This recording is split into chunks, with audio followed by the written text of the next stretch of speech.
ഇന്ത്യയെ ആശങ്കപ്പെടുത്തുന്ന ഒരു പ്രധാനപ്പെട്ട സംഭവമായിരുന്നു കഴിഞ്ഞ ദിവസം ഹോർമിസ് കടലിടുക്കിൽ അകപ്പെട്ടു പോയ ഇന്ത്യൻ കപ്പലുകൾ. 37 ഇന്ത്യൻ കപ്പലുകളാണ്, അതായത് ഇന്ത്യൻ പതാക വഹിക്കുന്ന പതാക വാഹകരായിട്ടുള്ള 37 കപ്പലുകൾ, അതിലുള്ള 1000-ലധികം ജീവനക്കാർ. ഇവരെ എങ്ങനെ തിരിച്ചെത്തിക്കുമെന്നുള്ളതായിരുന്നു.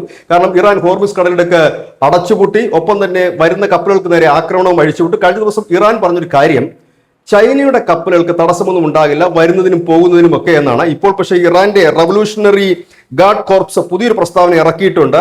യൂറോപ്യൻ രാജ്യങ്ങൾ, ഇസ്രായേൽ, അമേരിക്ക തുടങ്ങിയവയുടെ കപ്പലുകളെ പ്രവേശിപ്പിക്കില്ല, അവയെ ആക്രമിക്കുക തന്നെ ചെയ്യും. ഇന്ത്യ അടക്കമുള്ള രാജ്യങ്ങളുടെ കപ്പലുകൾക്ക് വരികയും ചരക്കെടുത്ത് പോവുകയും ചെയ്യാം, അതിന് യാതൊരുവിധ തടസ്സങ്ങളും തങ്ങൾ ഉണ്ടാക്കുകയില്ല. കഴിഞ്ഞ ദിവസമാണ് ഇറാന്റെ സ്റ്റേറ്റ് ബ്രോഡ്കാസ്റ്റായ IRIB ഈ ഹോർമിസ് കടലെടുക്ക് അടച്ചതായിട്ട് പ്രഖ്യാപിച്ചത്. ഇതോടെ ഇറാൻ പറയുന്ന മറ്റൊരു കാര്യം, ഇത് ഒമാനും ഇറാനും ഇടയ്ക്ക് ഉള്ള ഒരു കടലെടുക്കാണ്.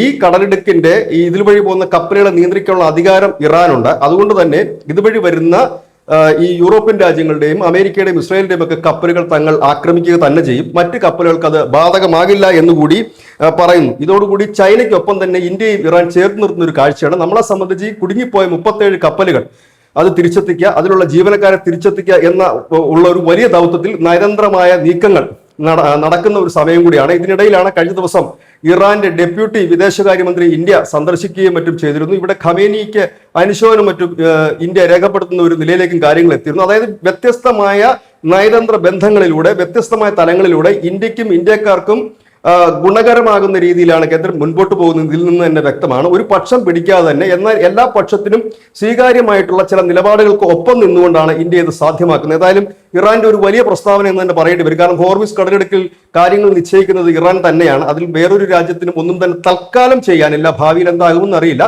ഏതായാലും ഇതാണ് ഇപ്പോഴത്തെ ഏറ്റവും വലിയ ഒരു വാർത്തയായി തന്നെ മാറുന്നത്. News desk news India Malayalam.